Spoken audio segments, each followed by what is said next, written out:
সব সময় যে রক্তের মানুষ আপন হয় এটা কিন্তু নয়, আমি বিশ্বাস করি না। আসলে যারা দূরের মানুষ তারাও কিন্তু অনেক সময় খুব কাছের মানুষ হয়ে যায়। হ্যালো এভরিওয়ান, আসসালামু আলাইকুম। কেমন আছো তোমরা সবাই? আশা করছি আল্লাহর রহমতে তোমরা সবাই অনেক ভালো আছো। আমরা আলহামদুলিল্লাহ বেশ ভালো আছি। আজকেও এই তো ভিডিওটা নাস্তা থেকেই শুরু করলাম। আর কাছের মানুষের কথা কেন বললাম আর দূরের মানুষের কথা, এই যে আমাদের বাসায় যে আপা কাজ করে সে কিন্তু মানে দূরের মানুষ বোঝা যায় না, সে একদম মনে হয় কি আমার মনে হয় নিজের বোন, আমি তার ছোট বোন, সেইভাবে করে আমাকে ভালোবাসে। আমি যে গাছ পছন্দ করি, সে যদি কোথাও কোনো একটা গাছ দেখে আমার জন্য নিয়ে আসে, আমার বাবুর জন্য কিছু হাতে করে নিয়ে আসবে সব সময়। ও কান্না করলে ওর কান্না একদম সহ্য করতে পারে না, মানে একদমই হয়েছে আমার বোনের মতো। তাই বললাম যে কখনো কখনো দূরের মানুষ কিন্তু কাছের মানুষ হয়ে যায়, ভালোবাসার মানুষ হয়ে যায়। এই তো নাস্তা খাইতেছিলাম, আজকে আমার মা একটু ভাজি দিয়ে হইছে রুটি খাইছে। আর অবস্থা তার কি, একটু ঝাল খেতে পারে না। নাস্তা খাওয়া তো হয়ে গেছে অনেকক্ষণ, তারপর হয়েছে গাছ কিন্তু আমি লাগিয়ে নিছি। এই যে এটাকে আমাদের দেশে সিন্নি পাতা বলে, অনেকে পোলাও পাতা বলে। তো এটার কিন্তু ঘ্রাণ অনেক সুন্দর। যখন সিন্নি রান্না হয় না শীতের সময়, তখন এই পাতাটা দিয়ে রান্না করলে অনেক সুন্দর ঘ্রাণ হয়, আবার পোলাওর ভিতরেও দেওয়া যায়। এই জন্য এটাকে পোলাওর পাতাও বলে। আবার এইদিকে আছে একটা হয়েছে পাথরকুচি। তো এই দুইটা গাছ নিয়ে আসছে। আমি তো হয়েছে অনেক খুশি হয়েছি, মানে গাছ নিয়ে আসছে আমার জন্য। আবার হয়েছে মাঝে মাঝে আমার গাছগুলোতে পানি দিয়ে দিবে। অনেকে বলি শুনে যে আপাদের হয়েছে কাজ বলতে হয় তারপর নাকি তারা করে। আর আমার আপার কিন্তু ওই রকম কিছুই না, সে হয়েছে একদম মনে হয় যে সে নিজের বাসায় আছে, নিজের বাসার মতো করে কাজ করে। তো কখনোই আমাকে বলতে হয় না যে আপা এটা করেন সেটা করেন, এরকম করতে হয় না। তো আপাটা হয়েছে অনেক ভালো। তারপরে এই তো গাছগুলো একটু পানি দিলাম, সব গাছগুলো একটু স্প্রে করে দিলাম। যদিও রোদ উঠে গেছে, আর আমাদের এখানে না এখন তো একদম সকালবেলায় রোদ উঠে। আর এখন ঘড়িতে বাজছিল 9:30। তো আমি এই টাইমে এখানে আসছি, এসে ভাবলাম একটু হালকা করে পানি দিই। আর এখন শীতের সময় তো এত পানি লাগে না, গাছে দেখা যায় একদিন পানি দিলে 3-4 দিন জায়গা পানি দিতে হয় না এরকম। শীতের সময় খুবই পানি কম লাগে। আর এই গাছটা আমি ওই পাশের বারান্দায় রাখবো, সেই জন্য নিয়ে আসছি, কারণ এই পাশে রোদ বেশি। আর ওই পাশের বারান্দায় দেখা যায় দুপুরের দিকেই রোদ আর থাকে না, মানে অর্ধেক বেলা থাকে। আর এই এই পাশে হয়েছে একদম বিকাল পর্যন্ত রোদ থাকে। তাই এই পাশেই রাখলাম। আর এই পাশে গাছ হয়েছে কম, ওই পাশে বেশি রাখছি। আর এইদিকে সাইকেলটাও এইদিকে রেখে দিচ্ছি। বাবু দেখা যায় বারবার হয়েছে ধরে, সেই জন্য এই বারান্দায় রেখে দিচ্ছি।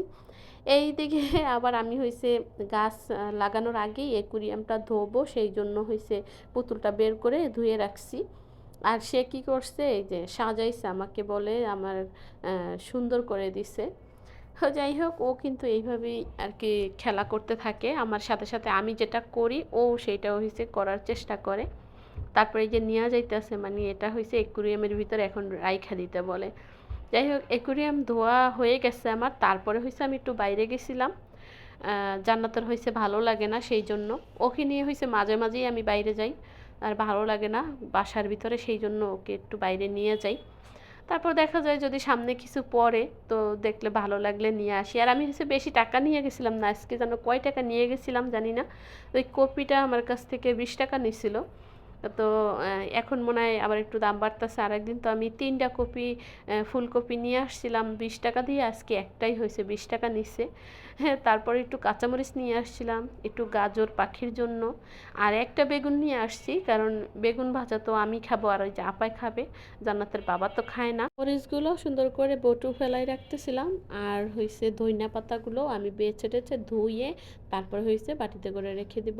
আর কাঁচামরিচগুলোও সুন্দর করে ধুয়ে রেখে দেবো, যখন যেটা লাগবে ওইটাই হয়েছে আমি নিয়ে নেব।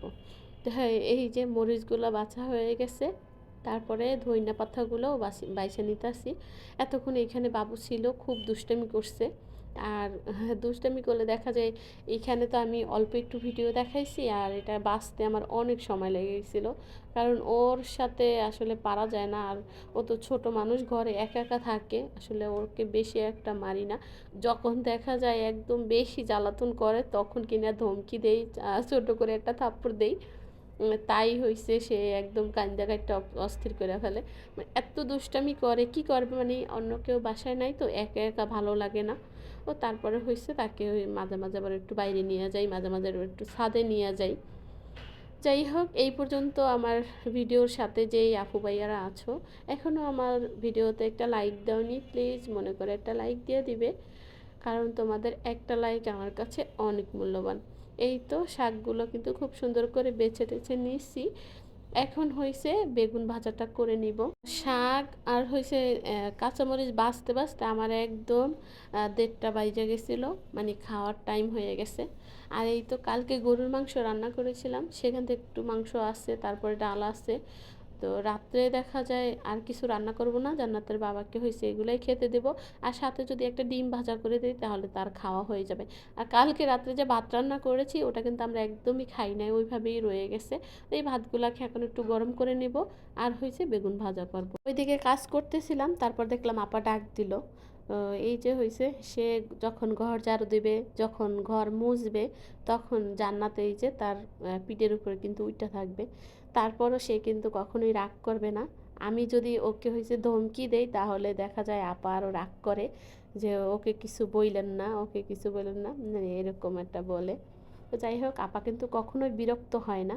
অনেক মানুষ আছে না যে বাচ্চা এত দুষ্টামি করে, এত জ্বালাতন করে, এটা ঝাড়ি দেয়, কখনোই সে এটা ঝাড়ি দেয় না এরকম। সে জান্নাতকেও খুব ভালোবাসে। বেগুনটা হয়েছে হলুদ মরিচ আর হয়েছে লবণ এগুলা দিয়ে মাখাইতেছিলাম, তখনই হয়েছে ডাক দিছে, আর ওদিকে চলে গেছি। মনে করছি জান্নাত কিছু করছে সেই জন্য।